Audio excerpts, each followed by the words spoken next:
Maithili express की शानदार प्रस्तुति।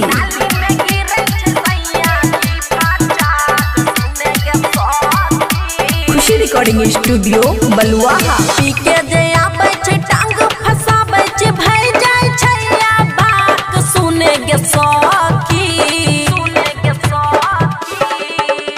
पीके जे आबै छै टांग फसाबै छै भई जाय छै या बात सुने गे सखी। नाली में गिरै छै सैया जी फाचाक सुने गे सखी। नाली में गिरै छै सैया जी फाचाक सुने गे सखी। सुमित सतीश रैमा मिक्स बाय अमन अक्के।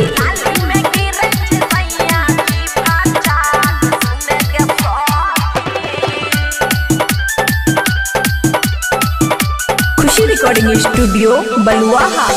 एक गाल गुट का दोसर गाल बनावा हाथों में रगड़ै छै खैनी और चूनामा।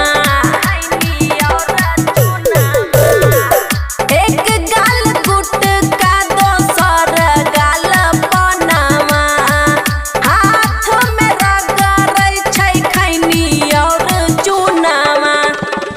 हुचक के आबै डालै मुँह में लपाक सुने गे सखी। नाली में गिरै छै सैया जी फाचाक सुने गे सखी। नाली में गिरै छै सैया जी फाचाक सुने गे सखी। सुमित सतीश रैमा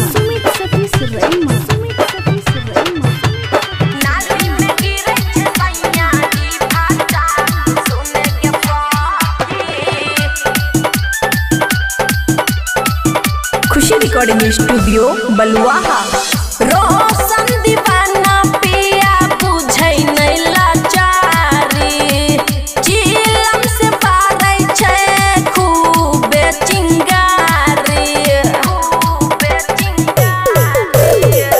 रोशन दीवाना पिया बुझै नै लाचारी चिलम से पारै छै खूबे चिंगारी।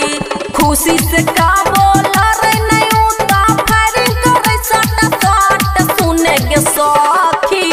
नाली में गिरै छै सैया जी फाचाक सुने गे सखी। नाली में गिरै छै सैया जी फाचाक सुने गे सखी।